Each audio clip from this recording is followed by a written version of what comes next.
अस्सलाम वालेकुम। हम Cambridge international as and A level mathematics की बुक प्योर मैथमेटिक्स वन, जो कि एएस की बुक है, उसी कंप्लीट वीडियो सीरीज़ के साथ आपके सामने हाजिर हैं। आज हम शुरू करेंगे चैप्टर 7 विच इज़ डिफ्रेंसिएशन। आप लोगों के लिए ये नया टॉपिक है। नया होने की वजह से आसान है। ये बात ध्यान में रखें कि जो टॉपिक आप ओ लेवल्स में काफ़ी पढ़ते हुए आए हैं तो उसका एडवांस वर्जन आपको मिला, लेकिन जो टॉपिक फर्स्ट टाइम इंट्रोड्यूस होगा तो ऑटोमेटिकली वो अपनी बेसिक्स से इंट्रोड्यूस होगा, तभी शुरू में आपको काफ़ी आसान लगेगा। डिफ्रेंसिएशन वैसे भी आसान ही है। अच्छा, डिफ्रेंसिएशन के कुछ प्रोसेसेस हैं और कुछ उसका बैकग्राउंड में उसको समझना है कि ये होती क्या है। तो मैं बहुत ज़्यादा डेप्थ में शुरू में नहीं जाऊँगा, बल्कि जैसे जैसे सवाल आते जाएंगे वैसे वैसे उसकी डेप्थ आपको एक्सप्लेन करता जाऊँगा कि क्या हो रहा है। जैसे कि पहले तो हम बात करते हैं ग्रेडियंट की या स्लोप की। तो ग्रेडियंट क्या होता है? ग्रेडियंट कहते हैं हम change in y over change in x को। अगर स्ट्रेट लाइन का ग्रेडियंट मालूम करना होता है तो हमें पता है कि इस लाइन में थोड़ा सा एक्स में चेंज आया तो ज़्यादा वाई में चेंज आया, तो चेंज इन वाई डेल्टा होता है। Change in y upon change in x जो है वो ज़्यादा है इस लाइन का बनस्बत इस लाइन के, क्योंकि नज़र आ रहा है कि एक्स में जो चेंज है उसकी वजह से वाई में वो चेंज है कम कम बेश प्रोपोर्शनल सा है। तो इस ग्रेडियंट का मतलब है कि जो लाइन ज़्यादा खड़ी होती है उसका ग्रेडियंट ज़्यादा होता है, जो लाइन ज़्यादा लेटी होती है उसका ग्रेडियंट कम होता है, और जो बिल्कुल ही स्ट्रेट लाइन हॉरिजॉन्टल होती है उसका ग्रेडियंट ज़ीरो होता है। ठीक है ना? तो ये ग्रेडियंट के चक्कर में ही ये पूरा टॉपिक डिफ़ाइन हुआ है। हमें ग्रेडियंट मालूम करना है, स्ट्रेट लाइन का मालूम करना आसान है। प्रॉब्लम आया जब हमारे पास फंक्शंस आए, कर्व्स आए। अब एक कर्व का ग्रेडियंट कैसे मालूम होता है? फॉर एग्जांपल अगर मैं इसका ग्रेडियंट मालूम करना चाहूँ, इस पैराबोला का ग्रेडियंट कैसे मालूम करूँगा? तो हम किसी पैराबोला के किसी पॉइंट का ग्रेडियंट मालूम कर सकते हैं। हम पूरे पैराबोला पे ज़ाहिर है ग्रेडियंट चेंज होता जा रहा है, हर जगह अलग अलग ग्रेडियंट है। तो हम किसी पॉइंट पे का ग्रेडियंट कैसे मालूम करते हैं कि हम उस पॉइंट पे एक डॉट पे एक लाइन ड्रॉ करते हैं, स्ट्रेट लाइन जो कि उस पर जस्ट टेंजेंट होती है, फिर हम इस लाइन का ग्रेडियंट मालूम कर लेते हैं कोई दो पॉइंट्स लेकर, जिसमें से कि आमतौर पे एक पॉइंट हम यहाँ पे ले लेते हैं। और अगर वो लाइन ऐसी है फिर तो ज़िंदगी और आसान हो गई, है ना? एक पॉइंट ये मिल गया एक्स एक्सिस पे कट होने वाला, एक पॉइंट ये मिल गया वाई एक्सिस पे कट होने वाला, फिर y two minus y one upon x two minus x one से हम इसका ग्रेडियंट मालूम कर लेते हैं। ठीक है, तो ग्रेडियंट मालूम करने के कुछ मज़ीद बेहतर तरीके भी मौजूद हैं और वो डिफ्रेंसिएशन में हम सीखेंगे। तो इफ़ इन शॉर्ट, बिल्कुल इंट्रोडक्शन में अगर मैं आपको बताऊं, तो डिफ्रेंसिएशन इज़ अबाउट ग्रेडियंट्स। ठीक है, बस।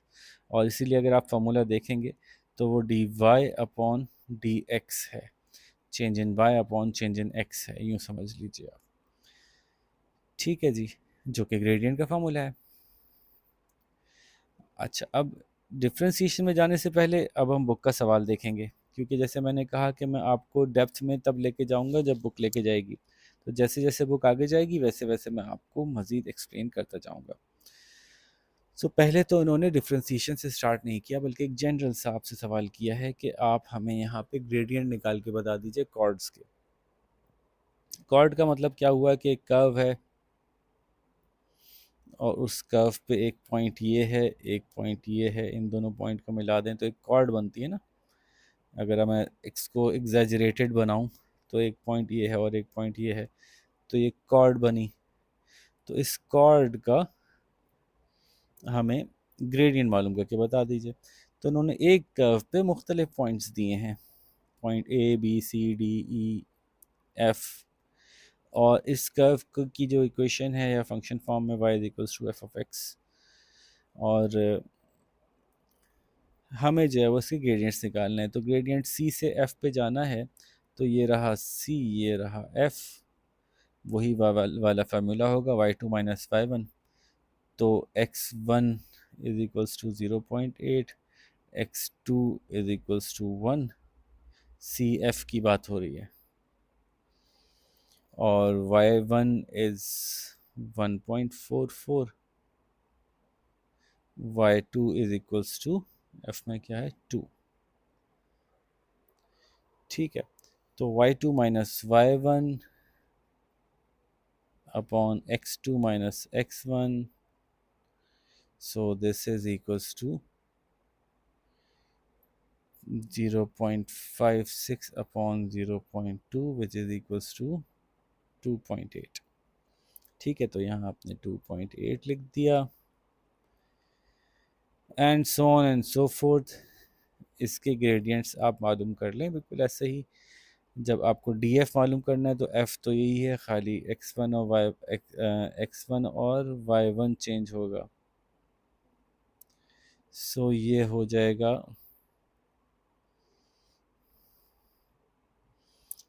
0.95 और 1.8525,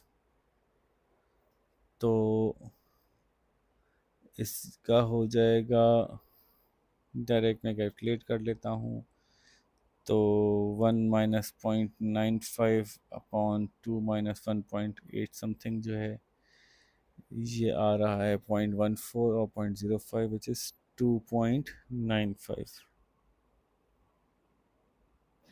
ठीक है जी, आगे चलें तो हमारे पास है ई एफ।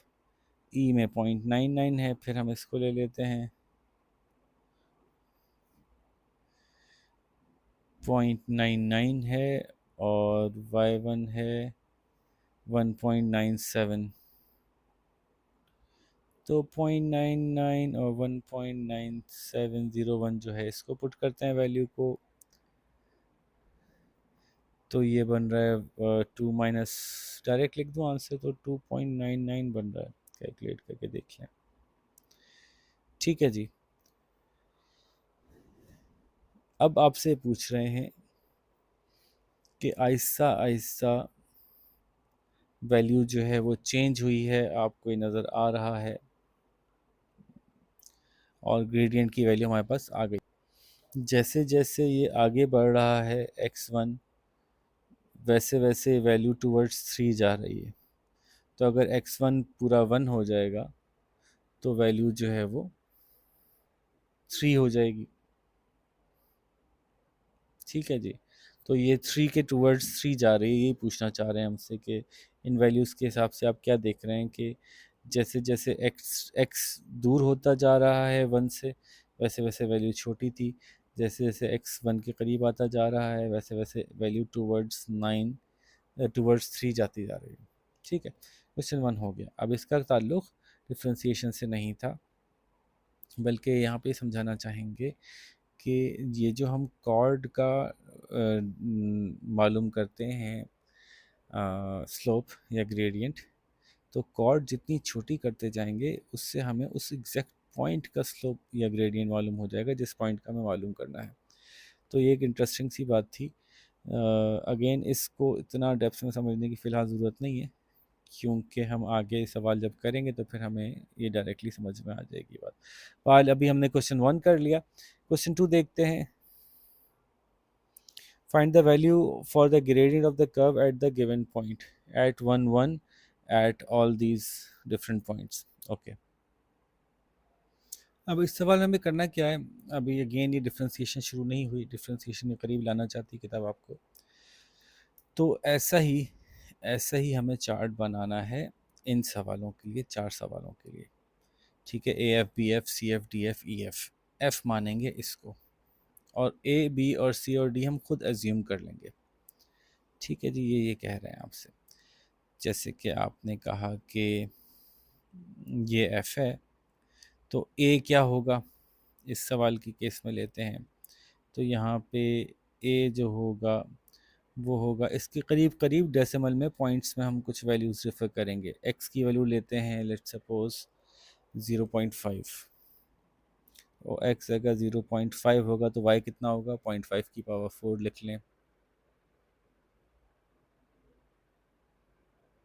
0.625, 0.0625, ठीक है, ये ए हो गया। तो हम ए एफ का ग्रेडियंट मालूम कर लेंगे।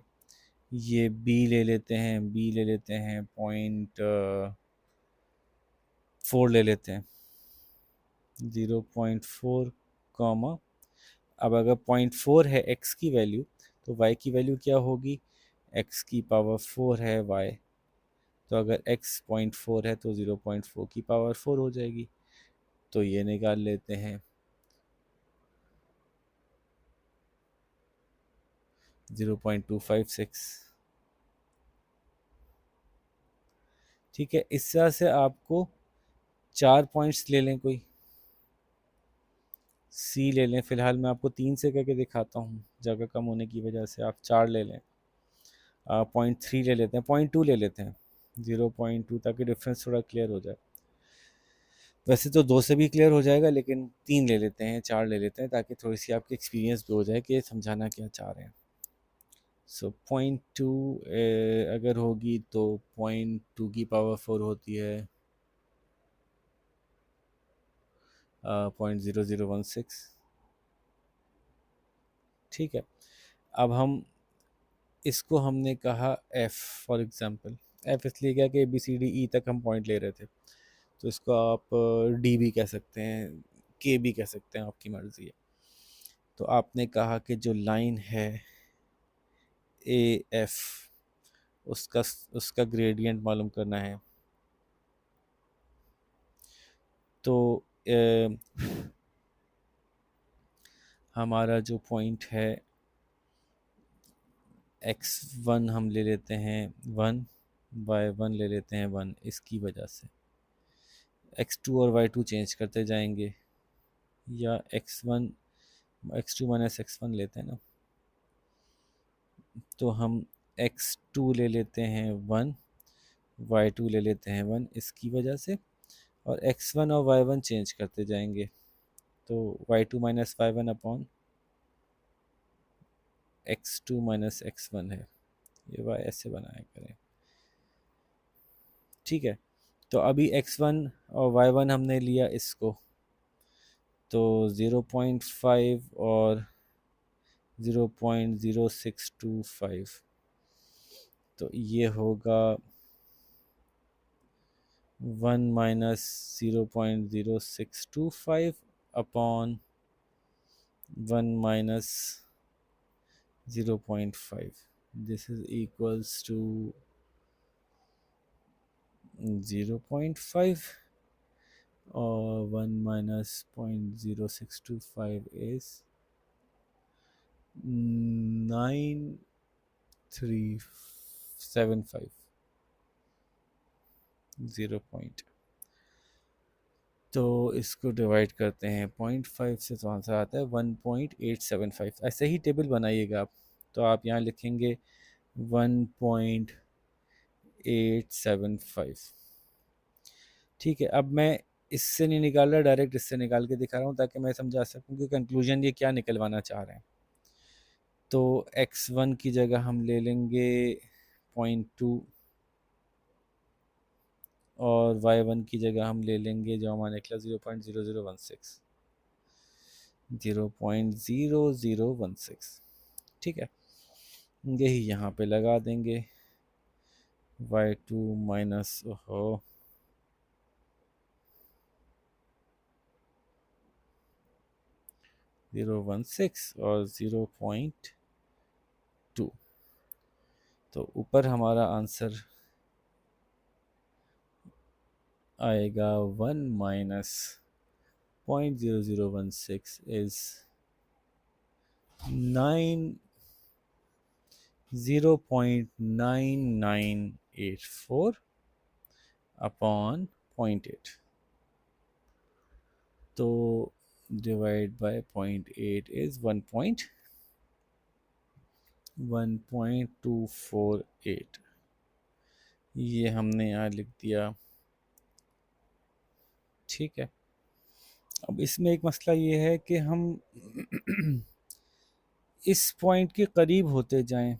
जो भी हमने ऐसे 0.5 लिया ना, ये हमसे एक गड़बड़ हुई कि 0.5 के बाद जो अगला पॉइंट लिया हमने 0.2 लिया, इसके करीब होते जाना है हमें, ताकि हम जैसे मैंने शुरू में कहा था कि अगर हम किसी कर्व पे किसी पॉइंट का ग्रेडियंट निकाल रहे हैं और हम एक कॉर्ड लेके निकाल रहे हैं, कॉर्ड लिए, तो एक कॉर्ड का डिस्टेंस जितना कम होगा उतना एक्यूरेटली हम ये बता सकेंगे कि इस पॉइंट का ग्रेडियंट एग्जैक्टली क्या है, फार्मूले से जब हम निकाल रहे हैं।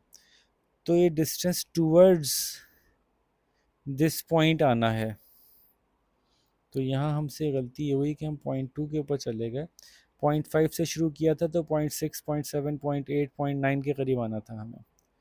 पॉइंट 5 से दूर नहीं जाना था बल्कि 1 के करीब आना था। तो मैं पॉइंट 9 ले लेता हूँ फ़िलहाल यहाँ पे। तो ये अगर 0.9 होगा, तो यानी x अगर 0.9 होगा तो y क्या होगा, इसमें डाल लेते हैं। तो 0.9 इज़ 0.6561, 0.6561। तो ये ले लेते हैं, इसको भी एक दफ़ा कर लेते हैं। ये हो गया 0.9 और ये हो गया 0.65। इसी को हम यहाँ प्लेस कर लेते हैं।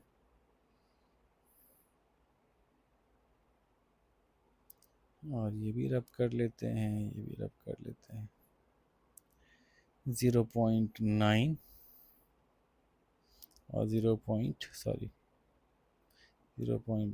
और 0.6561।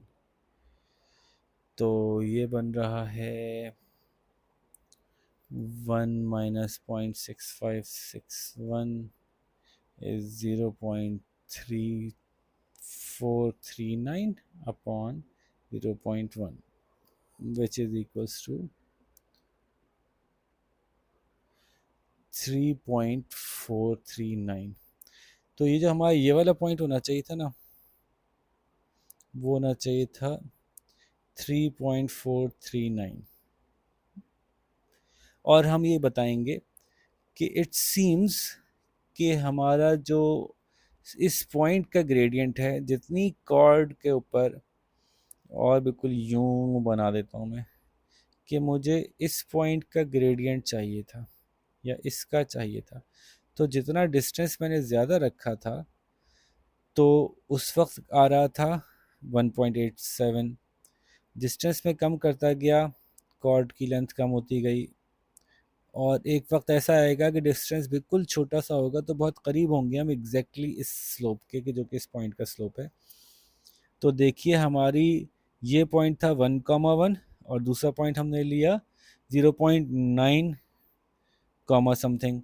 तो एक्स एक्सिस पे हम बहुत क्लोज हो गए अपने इस पॉइंट से। तो और जब हम इसके बहुत करीब गए तो जो हमें स्लोप मिलेगा या ग्रेडियंट मिलेगा वो ज़्यादा करीब होगा उस ग्रेडियंट के जो कि हमें चाहिए। तो our gradient is moving towards 4, so it would be somewhere close to 4। ये इसका जवाब है। तो अगेन मेरे ख्याल से चार चार पॉइंट्स निकालने की ज़रूरत नहीं है, 2 पॉइंट से भी काम हो जाएगा। तो मैं अगला आपको जो सवाल है वो 2 पॉइंट पे निकाल के दिखाता हूँ ताकि ज़रा काम जल्दी ख़त्म हो। वैल्यूज़ को ज़रा फटाफट कैलकुलेट करते हैं। फॉर एग्ज़ाम्पल इस सवाल में हमारे पास है एक वैल्यू जो y2 x2 और y2 की है, वो है x2 और y2 जो है वो 0 और 3 हैं। ठीक है, तो मैं पॉइंट 0 से दूर गया, लेट सपोज दूर जाता हूँ तो 0.5 पे निकालता हूँ, 0.5 से निकालता हूँ, फिर आहिस्ता आहिस्ता इसको कम करके 0.4, 0.3, 0.2, 0.1 तक आऊँगा। तो डायरेक्टली मैं आपको निकाल के दिखा दूंगा फिर 0.1 की। ठीक है, तो पहले मैं लेता हूँ x1 और y1 के तौर पर 0 से करीब तरीन करने के लिए 0.5 पहले लेता हूँ x की वैल्यू। अगर x की वैल्यू 0.5 है तो 0.5 इसमें डालते हैं, 2 इंटू 0.5 इज़ 1 और 0.5 का स्क्वायर करते हैं तो y की वैल्यू निकल रही है, if x is equals to 0.5 then y is equals to 2.25। ठीक है, ऐसे पुट कर किया हमने इक्वेशन में x की वैल्यू को, तो हमारी y की वैल्यू आ गई। इससे हम ग्रेडियंट निकालते हैं, y2 minus y1 upon x2 minus x1 is equals to 3 minus 2.25 upon 0 minus 0.5 which is equals to minus 1.5। ये पहली वैल्यू आ गई। दूसरी वैल्यू में डायरेक्टली ज़रा क्लोज ही घुसा देता हूँ ना, बिल्कुल। जब मुझे पता है कि मेरा मकसद असल में क्या है कि x की ऐसी वैल्यू लूँ जो इससे बहुत करीब हो। तो अगर मैं x2 ज़ीरो ले रहा हूँ तो x1 में ले लेता हूँ 0.1, और अगर 0.1 है मेरा x, तो सॉरी, तो मेरा y जो है वो क्या होगा, मैं 0.1 की वैल्यू डाल के देखता हूँ। 3 प्लस 0.1 का स्क्वायर, जो कि आपको पता है कि 0.01 होगा। तो 3 प्लस 0.01 माइनस 2.2, तो ये बन गया जनाब y की वैल्यू आ गई 2.81। ठीक है, इसको यहाँ पे मैं पुट कर लेता हूँ वैल्यू को, ये हम मिटा देते हैं। पहली वैल्यू माइनस 1.5 थी, ये हमें याद है, लिख भी लिया हमने। अच्छा जी, y1 की वैल्यू है 2.81 और x1 की वैल्यू है 0.1। इसको सॉल्व करते हैं तो आता है -1.9।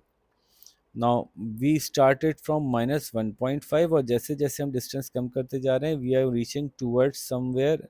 हम अंदाज़ा लगा सकते हैं कि 2 के अराउंड कहीं है माइनस में। तो इस पॉइंट का स्लोप 2 होगा, -2 होगा इसका gradient. Please don't mind me calling slope, क्योंकि वो हम बचपन से स्लोप स्लोप स्लोप पढ़ा है ना, तो हम लोगों के यहाँ स्लोप कहते थे। आप इसको ग्रेडियंट ही समझें, जब मैं स्लोप बोलूँ आप समझो मैं ग्रेडियंट बोल रहा हूँ। अब इसमें क्या करेंगे, 4 वैल्यू दिया ना, तो 4 के आसपास कुछ ले लीजिए, 1.5 ले लीजिए कम करके 3.5, और फिर एक 3.9 ले लीजिए। तो मैं फटाफट करके फिर आपके पास आता हूँ। देखिए, जब मैंने x की वैल्यू 3.5 डाली तो ये 3.741 आया, x की वैल्यू 3.9 डाली तो y 3.949 आया। ठीक है जी, तो अब मैंने इन दो वैल्यूज़ को लिया। हमारी जो डिज़ायर्ड है पॉइंट, जिस पॉइंट का हमें ग्रेडियंट मालूम करना है वो 4,4 है। हमने एक थोड़ा सा दूर ले लिया, 3.5x लिया तो y की ये वैल्यू आई, 3.9x लिया तो ये y की वैल्यू आई। इन दोनों को लेकर हम ग्रेडियंट निकालते हैं और इन दोनों को लेकर हम ग्रेडियंट निकालते हैं। तो थोड़ा सा दूर वाला जो था उसका ग्रेडियंट बना 0.518, और जैसे जैसे हम करीब करते आ रहे हैं 0.51 तक आ गया, तो हम कह सकते हैं कि इसका ग्रेडियंट 0.5 हो सकता है करीब करीब। ठीक है, तो अब सी और डी आप खुद कीजिए कि जैसे इसमें 2 लिया हुआ है तो ये पहले एक 1.5 से लीजिएगा, फिर y की वैल्यू निकालिएगा, फिर आप 1.9 से लीजिएगा, y की वैल्यू निकालिएगा, और देखिएगा टूवर्ड्स कहाँ जा रही है बात, और उसको आप आंसर के तौर पे ले लीजिएगा। तो ये पहले तो आपसे इन्होंने बहुत बेसिक सी बातें ग्रेडियंट के हवाले से समझाने की कोशिश की आपको, कि ग्रेडियंट में जैसे जैसे हम करीब जाते हैं वैसे वैसे हम बेहतर आंसर निकाल सकते हैं। जब हमारी कॉर्ड की लेंथ शॉर्ट होती है तो हम बेहतर आंसर निकाल सकते हैं। ठीक है, अब हम करेंगे अपना पहला डिफ्रेंशिएशन का एक्चुअल सवाल। तो हमसे कहा गया differentiate with respect to x, इसको आप कहेंगे y is equals to x की पावर 5। और पहला फार्मूला जो आपको याद करना है, थोड़े से फार्मूले हैं इसमें, कि जब डिफ्रेंशिएट करेंगे और हमें ये दिया हुआ होगा इस तरह से, तो हम इसको कहेंगे कि to differentiate we'll write it down as dy over dx।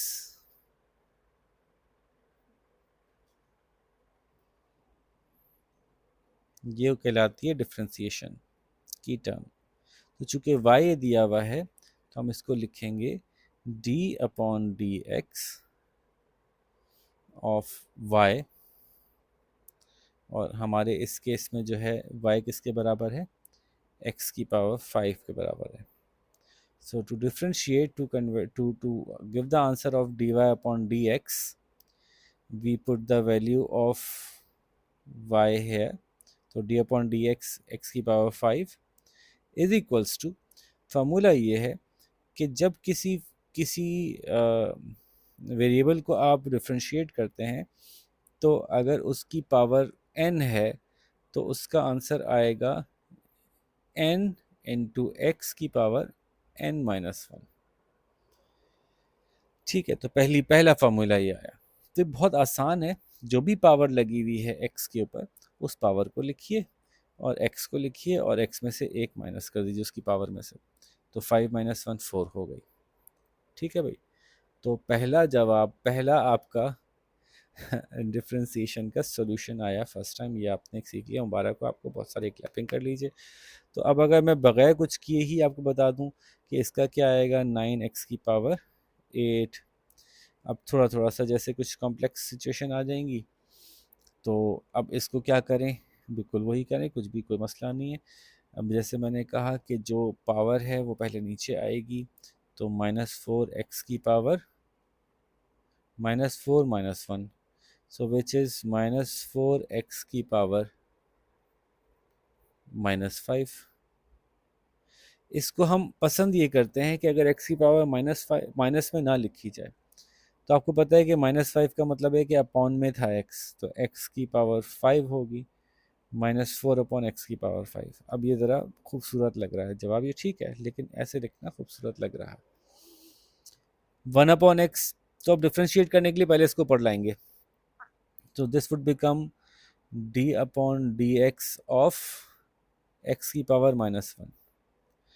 सो ये कैसे होगा, -1 इधर आएगा, एक्स की power -1 which is equals to -1 x की पावर -2, यानी स्क्वायर है, और इसको सही लिखेंगे -1 अपॉन एक्स स्क्वायर। जब एक्स नीचे चले जाएगा तो माइनस ख़त्म हो जाएगा। ठीक है भाई, फिर 8 आ गया। तो अगला रूल है, जब कोई कांस्टेंट होगा, खाली कांस्टेंट होगा, उसके साथ कोई वेरिएबल नहीं होगा, उसको अगर हम डिफ्रेंशिएट करने की कोशिश करेंगे तो उसका आंसर 0 आएगा। तो ये क्यों हो रहा है ये समझिए। तो आपको याद है कि y इज इक्वल्स टू 8 की लाइन कैसी होती है कि y is 8 at all the values of x, याद आ रहा है। और इस स्ट्रेट हॉरिजॉन्टल लाइन का स्लोप या ग्रेडियंट क्या है, कुछ नहीं है, 0 है। तो अगर सिर्फ कांस्टेंट है तो ग्रेडियंट 0 होता है, इसीलिए सिर्फ कांस्टेंट है तो उसका d अपॉन डी एक्स निकालते हैं 8 का, तो आएगा 0।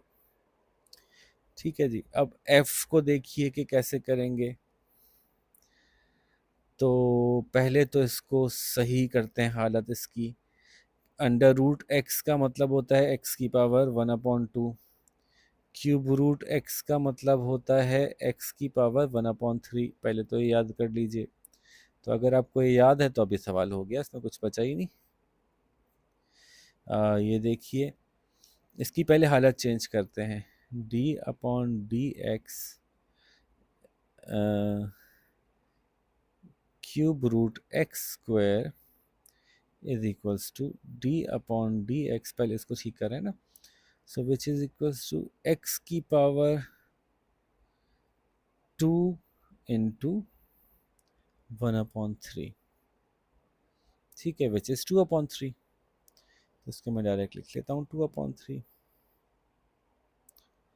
अब आप यहाँ से सॉल्व कर सकते हैं, जो भी पावर है वो इधर आ जाएगी, तो विच इज इक्वल्स टू 2/3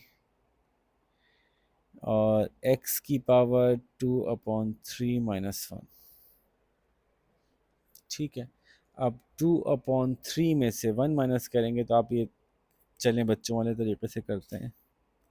तो देखिए, इसको आप 3 से मल्टीप्लाई करेंगे तो 2/3 - 3/3 विच इज इक्वल्स टू -1/3। तो ये बनेगा 2/3 इंटू एक्स की पावर माइनस 1/3। माइनस हमें पसंद नहीं है पावर में, तो हम इसको लिख सकते हैं 2/3 इंटू एक्स की पावर 1/3। अगेन एक्स की पावर 1/3 को कैसे लिखते हैं हम, जैसे शुरू में दिया था इन्होंने, क्यूब रूट। तो आखिरी शक्ल जो होगी वो होगी 2/3 क्यूब रूट एक्स। अच्छा, ये इतना तफसील से मैं इसलिए करके दिखा रहा हूँ कि आपको स्टेप समझ में आ जाए, लेकिन जब आप आखिर में एग्जाम में जाएंगे तो फिर ये आप डायरेक्ट कर सकते हैं। आप इतने इतने कंफर्टेबल होंगे कि आपको देखते ही नज़र आ जाएगा कि इसका ये जवाब है। ठीक है बच्चों, आगे चलते हैं, ज़रा थोड़ा सा क्लीन कर लें फिर आगे चलते हैं।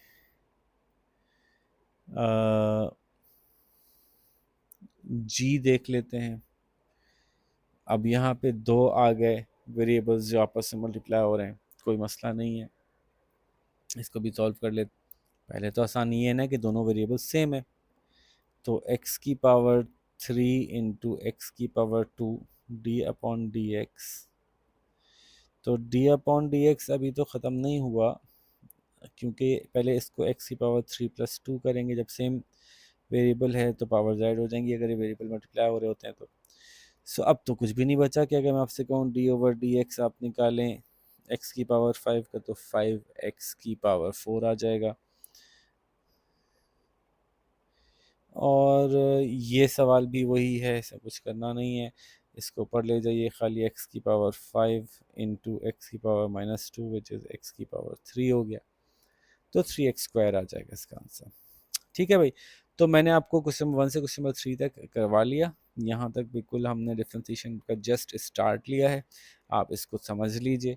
फिर नेक्स्ट ऑनवर्ड्स क्वेश्चन जो है मैं आपको अगली वीडियो में सॉल्व करवाऊँगा। अपना ख्याल रखिएगा, अल्लाह हाफिज़।